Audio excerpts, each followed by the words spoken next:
Hello दोस्तों, legal buzz YouTube channel पर आपका स्वागत है। आप हमारी वेबसाइट legalbuzznof.com पर भी विजिट कर सकते हैं और जुडिशरी प्रारंभिक और मुख्य परीक्षा की तैयारी प्रतिदिन कर सकते हैं। Kallakuri Pattabhiraman Swami dead through LRs versus Kallakuri Kamaraju ORS 21 नवंबर 2024। सुप्रीम कोर्ट हिंदू उत्तराधिकार अधिनियम महिला को दी गई जीवन भर की हिस्सेदारी उसके पूर्ण स्वामित्व में नहीं बदल जाती। सर्वोच्च न्यायालय ने कहा है कि जब किसी हिंदू महिला को संपत्ति में केवल एक प्रतिबंधित संपत्ति दी जाती है तो वह हिंदू उत्तराधिकार अधिनियम 1956 की धारा 14(2) के लागू होने के कारण संपत्ति की पूर्ण मालकिन नहीं बन सकती। इसलिए ऐसी संपत्ति को अधिनियम के तहत उसके वसीयत के माध्यम से हस्तांतरित नहीं किया जा सकता।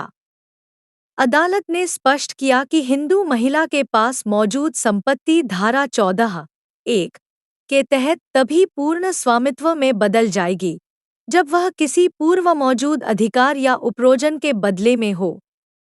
हालांकि जब स्वयं दस्तावेज में केवल सीमित जीवन हित दिया गया हो तो वह पूर्ण स्वामित्व में नहीं बदलेगा। यह पहलू धारा 14(2) से स्पष्ट है। Case insight.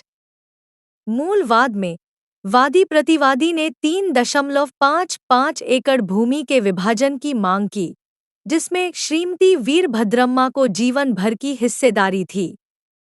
यह जीवन हित 1933 के एक विभाजन दस्तावेज के माध्यम से सृजित किया गया था, जिसमें कहा गया था कि श्रीमती वीरभद्रम्मा की मृत्यु के बाद संपत्ति अन्य कानूनी वारिसों, जिनमें प्रतिवादी भी शामिल थे, में वितरित की जाएगी।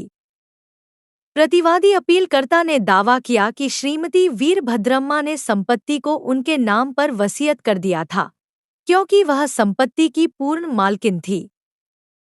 हालांकि निचली अदालत ने फैसला दिया कि 1933 के विभाजन दस्तावेज ने श्रीमती वीरभद्रम्मा को केवल जीवन हित प्रदान किया था, न कि पूर्ण मालकिन। उच्च न्यायालय ने भी इस फैसले को बरकरार रखा, जिसके खिलाफ प्रतिवादी ने सर्वोच्च न्यायालय में अपील की। सर्वोच्च न्यायालय ने प्रतिवादी की अपील को खारिज कर दिया और कहा कि श्रीमती वीरभद्रम्मा को प्रदान की गई प्रतिबंधित अधिकार को पूर्ण स्वामित्व में नहीं बदला जा सकता। अदालत ने कहा कि हिंदू उत्तराधिकार अधिनियम 1956 की धारा 14(1) के तहत किसी महिला को पूर्ण स्वामित्व तभी प्राप्त होता है जब उसके पास पहले से कोई अधिकार हो या उपरोजन के बदले में संपत्ति दी गई हो। लेकिन जब ही संपत्ति में केवल सीमित जीवन हित दिया गया हो तो धारा 14(2) के कारण वह पूर्ण स्वामित्व में नहीं बदल जाती। इस प्रकार ऐसी संपत्ति को महिला द्वारा बनाए गए वसीयत के माध्यम से हस्तांतरित नहीं किया जा सकता।